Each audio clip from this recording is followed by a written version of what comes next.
Alright, tuliweza kuishia hapa mama ambapo alipokuwa akienda kuchungulia bi mkubwa huyu alikuwa akienda kwenye mlango huu ambao ni wa kijana wake bwana Frank kwa ajili ya kuweza kubaini mambo machache ambayo yalikuwa yakiendelea kwenye chumba hicho kwa siku ya leo. Na bi mkubwa baada ya kuwa ametoka bwana tulimuona akifurahi sana na tulikuwa tujajua ni kwa sababu gani. Basi nikukumbushe kusubscribe pamoja na kucomment video hii ambayo tunaendelea nayo this time. Endelea pamoja nami, usisahau kusubscribe pamoja na kushare video hii.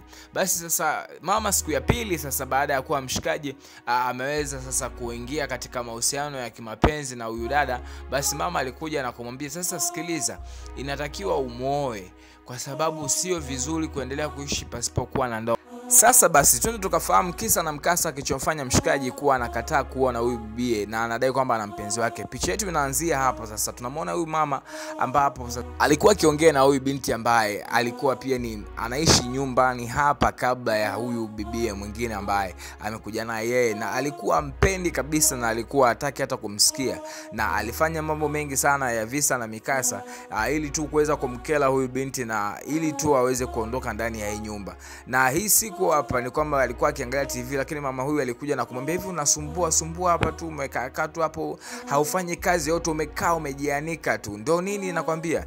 Lakini huyu binti bwana kwa sababu alikuwa anampenda sana kijana wake na hivyo hakuhitaji kuweza kuharibu mahusiano kati yake na kijana wake huyu mama, basi alihitaji tu kuweza kumjibu kwa upole na wala hakuhitaji kuongea sana. Lakini huyu mkubwa kwa sababu pia alikuwa hahitaji huyu binti aendelee kukaa katika nyumba, basi alikuwa anaongea maneno makali sana ya kumkela, kitu ambacho kilikuwa kinamfanya huyu binti aweze kuondoka sebuleni kujibu lolote na kwenda tu kulia chumbani. Lakini bwana kama unavyojua mtu akishafanya visa vyake ili tu jambo lake likae sawa, hataweza kunyamaza bwana. Huyu mkubwa aliendelea kuongea, anakuongea. Basi ndivyo maisha yalivyokuwa yanaendelea, lakini huyu binti bado pia aliendelea kupambania kuweza kuingia katika moyo wa huyu mama ili aweze kueleweka kwamba yeye ndiye mkwe ambaye sasa anatakiwa aishi na kijana wake. Lakini huyu mkubwa bwana alikuwa habebeki askili wala hata ukimwambia jambo lolote hakuelewi. Leo bibi aliweza kuuliza kwa mpenzi wake kwamba mama anapendaga nguo za aina gani. Basi mshikaji alimpeleka na kuweza kununua nguo hizo na kumletea mama kama zawadi. Lakini huyu mkubwa alisema nilikuagiza uniletee hizi zawadi zako, sihitaji zawadi zako wala sihitaji nini chochote. Alafu wewe hivi kwa nini mimi nimekukubali kwamba wewe ni mke wa kijana wangu? Nahitaji tu zawadi zako, sizihitaji. Kwa mambo ndio alivyokuwa. Lakini kilichotokea ni kwamba mshikaji alibidi aweze kurudi na kuweza kuongea na mama yake azidi ya yote ambayo yamekuwa yakiendelea. Lakini bibi mkubwa aliendelea kuwa na msimamo ule na kumwambia kwamba haiwezekani na naomba unielewe. Kuoa mwanamke wa mjini ni kitu ambacho hakiwezekani. Wewe una mila zako, una desturi zenu. Hautakiwi kuoa mwanamke wa mjini. Kwanza wanawake wa mjini wenyewe wavivu kweli, wa muda wote tu wamekaa tu wanakula. Lakini mshikaji bwana aliendelea sana kumwomba mama yake kwamba aache hizo tabia, azakuwa anamchukia huyu binti pasipokuwa na sababu ya kueleweka. Na huyu mkubwa bwana alikuwa anaongea hata bila aibu, na kwamba yani hata kama uko chumba cha 3 cha 4 ungesikia kwamba anabishana kijana wake kwamba hataki kuoa mwanamke mwingine zaidi ya kwenda kuoa kijijini. Sasa leo siku hii hapa bibi alikuwa akifua nguo kutumia mashine hii ya umeme, na bibi mkubwa alikuja na kumuuliza unafanyaje huko ndani? Akamwambia mama nafua nguo kidogo hapo na oshaosha nguo ambazo zimechafuka. Akamwambia ndio natumia mashine. Hivyo unajua kwamba unamaliza umeme kijana wangu namchosha. Wewe mwanamke utanifilisia kijana wangu. Basi bibi bwana alikuwa akiumia sana na mambo ambayo mama huyu alikuwa anaongea. Sasa unajua anakuambia maneno yanaumiza kuliko hata vitendo.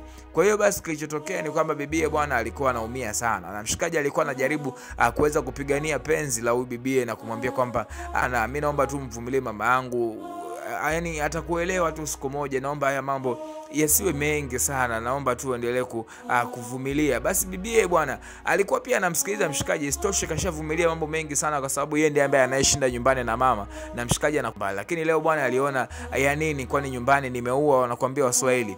Basi bibi alihitaji kuweza kuondoka, lakini upande wa mama hapa ndio ilikuwa shangwe na vigelegele, kwa maana ndilo lengo lake hasa ambalo alilokuwa nalo kuhusu mahusiano ya kijana wake na huyu msichana aweze kuvunjika. Hivyo alivyoona huyu bibi anaondoka, mama alifurahi sana na kuona sasa lengo lake limetimia. Na hapo ndipo sasa alipoona sasa aongee na kijana wake na kumwambia tena tulia, huyo mwanamke ni mchawi, kwanza mimi nilivyokuwa hapa karibu nilikuwa najisikia simuelewe ujue. Lakini huyu mama bwana aliendelea tu kuongea maneno machafu ambayo aliendelea kumkandamiza huyu bibi. Basi bwana tuendelee kwa pamoja sasa baada ya kuwa umefahamu kisa na mkasa sasa kwa nini huyu mshikaji anakuwa mzito sana kuweza kuchukua mke ambaye kaletwa na mama yake, japokuwa tayari kashaweza kumgusa kama tulivyoweza kuona kwenye kipande kilichopita. Basi huyu mama aliendelea kumwambia kijana wake, nimekwambia huyu mwanamke utamuoa, na ninakwambiaje utamuoa utaki ustake, na hii wiki inatakiwa tuende kijijini.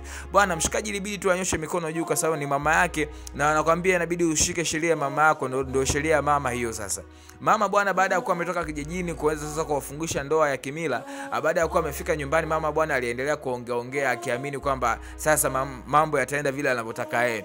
Lakini cha ajabu ni kwamba huyu sasa ambaye alionekana ni mwema mbele ya mama na alihitajika sasa kuweza kuishi na hii familia hapa kama mke, bwana wewe alikuwa ni kichomi cha maana. Bwana hakuzidisha hata wiki alianza kuongea maneno makali mbele ya huyu mama, kitu ambacho mama kilimfanya bakie mdomo wazi. Na leo hapa alikuwa anahitaji chakula na alimuuliza, vipi umeshapika tayari? Akamwambia, wewe mimi sio mfanyakazi wako, mimi ni mke wa mtoto wako, ninakwambiaje sasa? Naenda jikoni kajiandalie chakula, wala mimi siwezi kwenda kukuandalia mwanamke kama wewe. Kwanza mume wako si yupo kijijini, mfuate mume wako uende ukaishi na mume wako kijijini.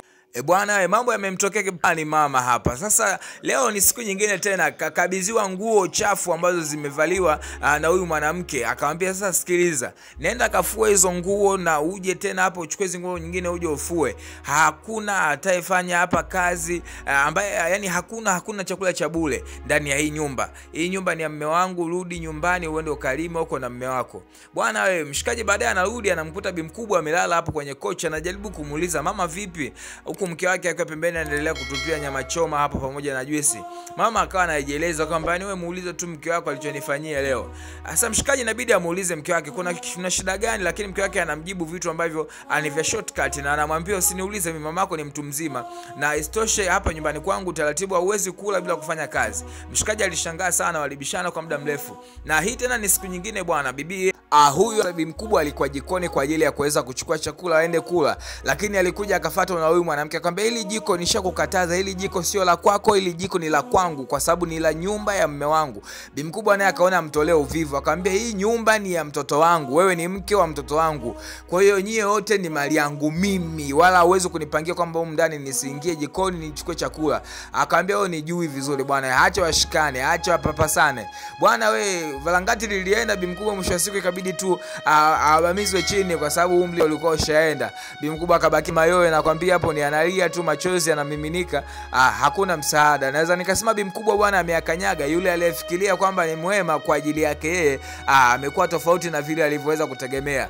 Baadaye mshikaji anarudi anamkuta bibi mkubwa amekaa chini huko analia. Akamwambia mama sikiliza, shida ni nini, hebu nielekeze. Akamwambia mke wako amenipiga.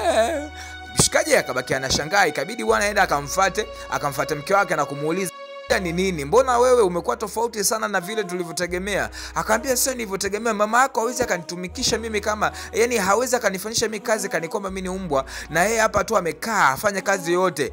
Jamaa akamwambia yani mama yangu ndani ya nyumba yangu mimi aweze kufanya kazi kama ili tu aweze kula. Akamwambia yani ndio hivyo, vinginevyo hakuna namna nyingine. Mshikaji akamwambia hivyo una akili, unajielewa? Mshikaji bwana alitamani hata kumlalua huyu mwanamke kwa sababu vitu alivyokuwa anafanywa mama yake vilikuwa vinamkela.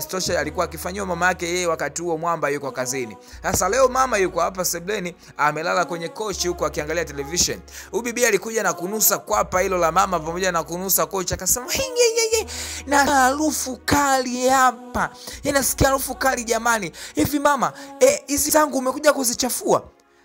Una siku ngapi hujaoga? Hujaoga? Bibi bwana aliendelea kuongea maneno makali kwa huyu mama. Na mama alibakia akishangaa sana kitu ambacho hivi unasema nini? Umesema unasema. Anajiuliza jamani wewe unaongea nini?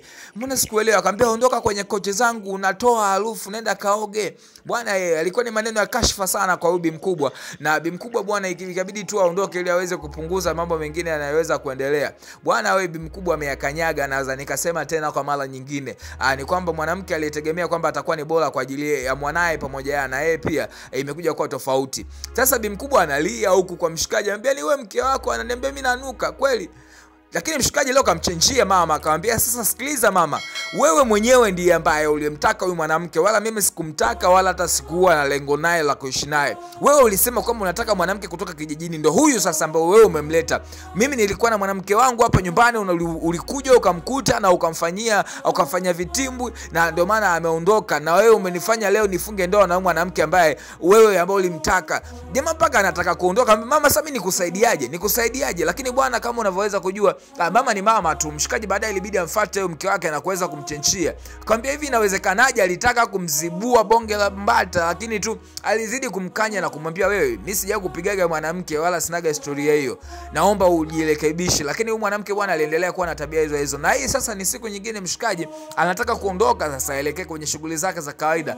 Mwanamke huyu bwana anakuja na kumwambia, we, haya, kabla hujaondoka, nina hii hapa orodha, ninahitaji mahitaji kuanzia wadogo zangu nyumbani natakiwa wasomeshwe, na ada kila kitu natakiwa ulipia. Lakini mshikaji alimwambia, wewe sitaki ujinga, yani haya yote unayofanya bado haijatosha, unaletea paka bili za nyumbani kwenu.